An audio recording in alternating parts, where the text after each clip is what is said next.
Welcome to Americana Archives. Today's headline is Trapped by Telegraph. The subheadline says, Thrilling Adventure with Train Robbers, a Railroad Girl's Romance. It says, while in a small town in Wyoming, I learned that a lady living there had been the heroine of a thrilling adventure with train robbers, and curiosity and love for the brave induced me to call on her to tell me the story. When I went to her house, I was welcomed by a handsome woman of about 30, and in response to my earnest request for this one chapter of her life, she related the following. In 1884, one but a girl of 18, I left my home in Omaha and came out here to fill the lonesome position of night operator at a station on the Pacific Railway. It was a dreary, desolate spot in the midst of a desert.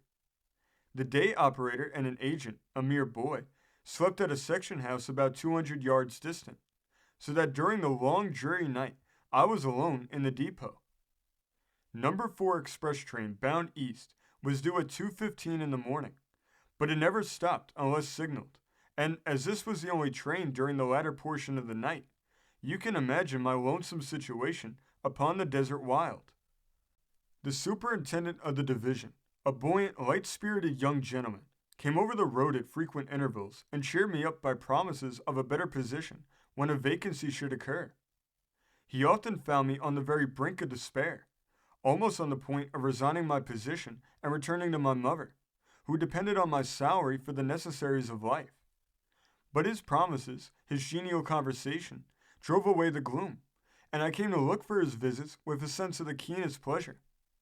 I began to regard him with a sisterly affection. He was so kind and tender, and so solicitous of my comfort and welfare. One night, shortly after midnight, as I sat at my table reading a late novel, I thought I heard a shuffling footstep up on the depot platform. But as it was not repeated, I concluded that it was but a wolf, more daring than his cowardly fellows, and I resumed my book. A few moments later, I heard a low knock at the door, which I always kept locked, and a strange feeling crept over me. During my stay at the station, I never had a visitor, and the sudden knock caused my form to tremble and my cheeks to blanch. While I sat there in a fright, the knock was repeated louder than before, and mustering all my courage, I approached the door and asked who was there. A gruff voice replied that it was a traveler who desired to take the eastbound train. It was my plain and unmistakable duty to admit him, and with trembling fingers I drew the bolt.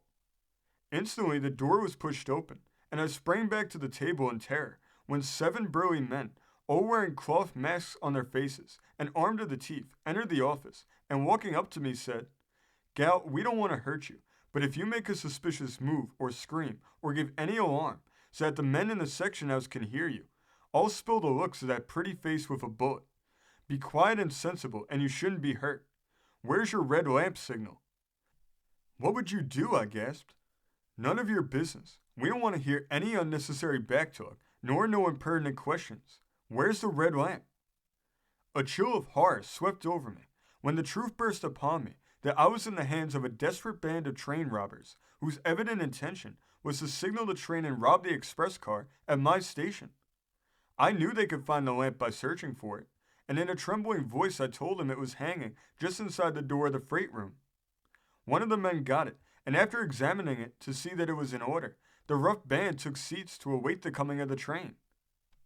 The leader lit his pipe, and looking at me steadily for a few minutes said, "Young gal, when that air train toots her whistle, we've got some work for you to do. An official duty, as you might call it. You must signal that train to stop. If you don't swing that lamp just right, we'll ventilate that graceful body with bullets. Do you understand?" A desperate resolve had been taking shape in my bewildered brain. I replied that I fully understood him, and with a piteous cry, "Oh, you will make a murderer of me!" I threw my arms and head down upon the table and began to cry and sob as if my heart were breaking. Had he seen my face, he might have noticed a total absence of tears. I was crying for a purpose. When my arms dropped upon the table, I allowed my hands to fall upon the armature of the telegraph instrument, so that I could prevent it from ticking, while my right hand rested on the key. Sobbing so that any slight tick the key might make would not reach the robbers, I opened it and slowly made the telegraphic characters, HELP. These I repeated 7 times, hoping that they might reach the ear of some operator on the line. I then slowly and distinctly wrote these words, still sobbing violently. Who hears this, for heaven's sake? Report to train dispatcher at Laramie, quick, that I am in the hands of 7 robbers who will compel me to flag number 1. Send help quick. Then I signed name and office call. I released the armature, and the instrument clicked out. Brace up, little girl, I hear you, H. H was the train dispatcher's call. With a fierce shout, the leader sprang forward and rudely snatched me away from the table and asked, Gal, what's that? Only a distant office asking for a freight train, I responded. None of your lying, he roared. You're up to some trick. No, I replied, I'm not. If I were doing that, my fingers would be on the instrument. Don't you see I am not touching it, and yet it works? It is only an order to a freight train away down in Medicine Bow. Keep away from that table, he said savagely, and if I catch you at any tricks, I'll choke the life out of you. Oh, how eagerly my ears drank in every word the instrument clicked out. I heard a telegram to the sheriff of Green River, 20 miles west, asking him to arm a posse of men at once and get on board a special train, which would be ready for him. Then another to the young superintendent, who was at Green River, telling how my slowly written words had been heard by the dispatcher and asking him to supervise the preparations to fly to my relief.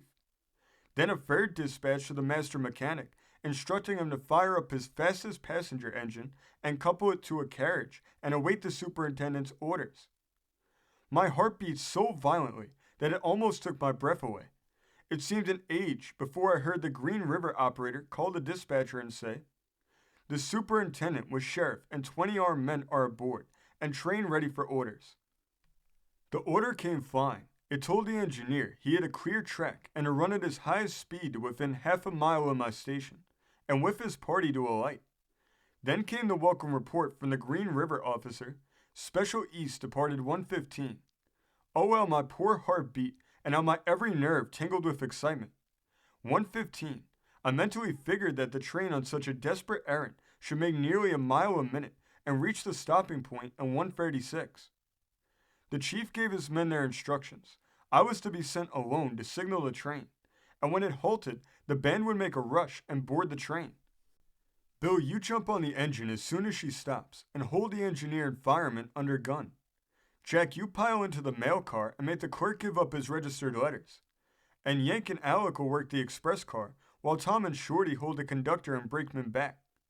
Do your work quick and bold, and don't be afeard to burn powder if necessary. There's a big haul on that train, and we've got to have it. How eagerly I watched the clock. How very, very slowly the hands seemed to move. 1:21, 1:25, and 1:30 were ticked off. 1:35. Would they never come? The men sat on the bench along the west side of the room, facing along the 2 windows on the east. I tried to figure how long it would require for the men to walk to the depot from the stopping place. Perhaps even then they were surrounding the station, and I might hear a knock at the door any instant. Would there be a fight? Oh, horrible thought. In a few moments I might see men shot down before my face, and I might myself be killed. I almost fainted with fright. The blood seemed to freeze in my veins, and I grasped a chair where I would have fallen to the floor.